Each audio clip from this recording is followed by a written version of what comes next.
This is a poem by Rumi called The Guest House. This being human is a guest house. Every morning a new arrival. A joy, a depression, a meanness.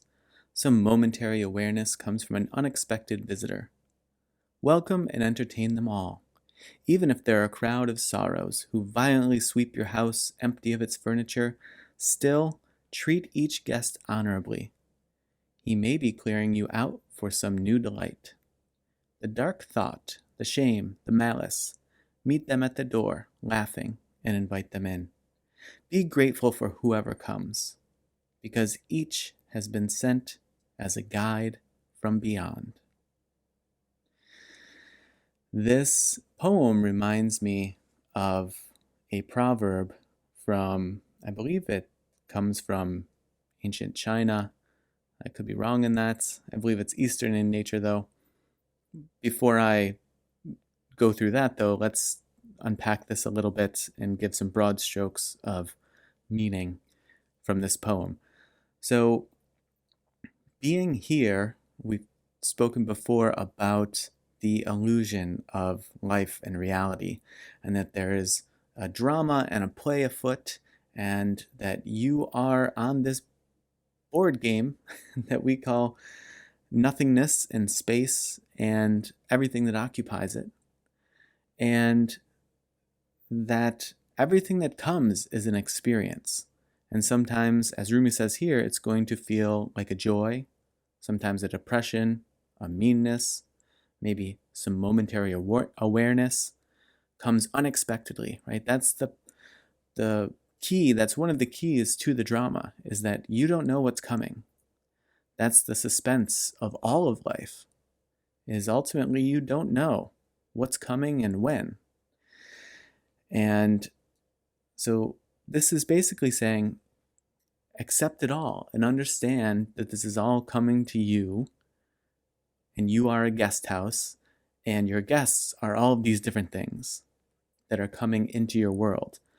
And just like it says that maybe there's a crowd of sorrows that sweep your house of all its furniture, you should still accept that honorably and graciously, because you don't know if it is taking away all of your things so that it is making room for the next new delight to come your way.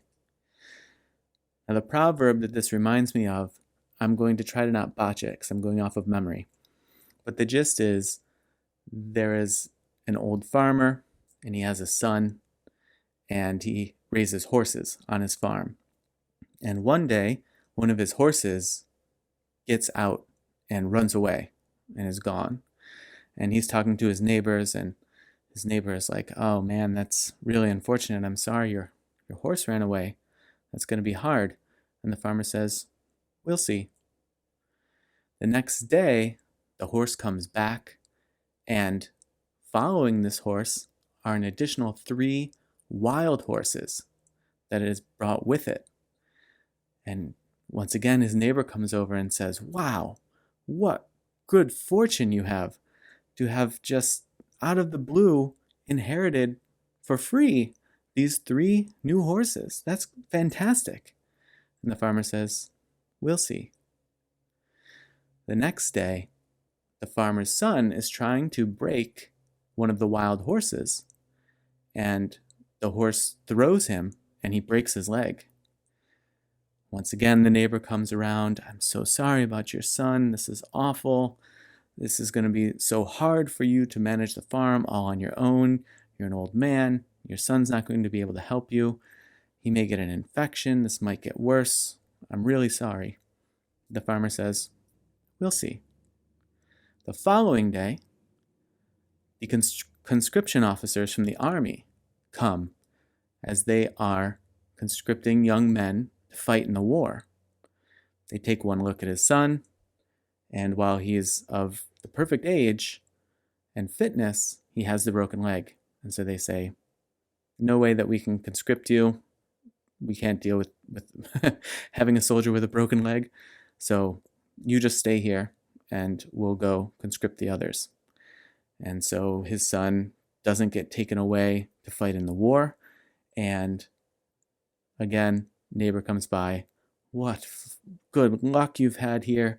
My goodness, that could have been a horrible disaster if your son had to go fight in the war. And the farmer says, we'll see. I believe that's where it ends. But as you can see, day to day, seemingly bad luck leads to good fortune. Seemingly good fortune presents some new perceived bad luck. And it's just this back and forth, back and forth, back and forth.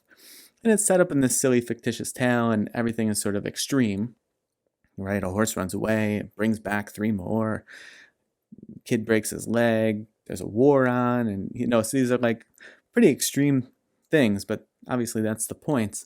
It's to drive home the message here. And to me, that's just a strong relation to this poem by Rumi, in that everything that comes, you don't have to accept it and throw a party and say, whoopee, this horrible thing happened. Maybe something good will come of it. It doesn't have to be that. But in the proverb, the farmer is just sort of flat with everything. There's also a verse in the Tao that talks about treating everyone as straw dogs. And this is sort of like whether it's a great person or a not so great person, or your leader or your servants, treat them all the same. And this is sort of what this farmer is doing in the proverb, where no matter something seemingly really great happens, something really seemingly destructive happens, he's just flat. He's treating them all the same way, and he's just saying, we'll see. And I think that there's a challenge there. This is an incredibly challenging thing to even consider being able to reach that level of sort of stoic steadfastness, and just knowing that we're in a play, we're in a drama, a bunch of different things are going to happen. Some are going to seem great and be awful. Some are going to seem awful and be great. Some are going to seem great and be great. And that it's just we're here to have the experience, and the experience is the key cornerstone of it all. And as Rumi says, the dark thought, the shame, the malice, meet them at the door laughing and invite them in. Because to some degree, this is the laugh so you don't cry kind of thing, where you just throw your hands up and you're like, you know what? I'm going to laugh at this because I don't know what else to do, and things are going to continue to happen. Life will continue on, and I don't know what it's going to be, and so I'm just going to accept what has happened, take it in, and see what happens next. And there's a beauty of having that relationship with things that happen, where there is a letting go of all of your expectation of, no, it shouldn't be this way, it should be that way. And your seeming need to call out how terrible something is or how glorious something is. And so this is a really nice reminder, I think, being grateful for whoever comes. And if we can do that, it's a very high bar, but if we can do it, there is another level on which we can live our lives.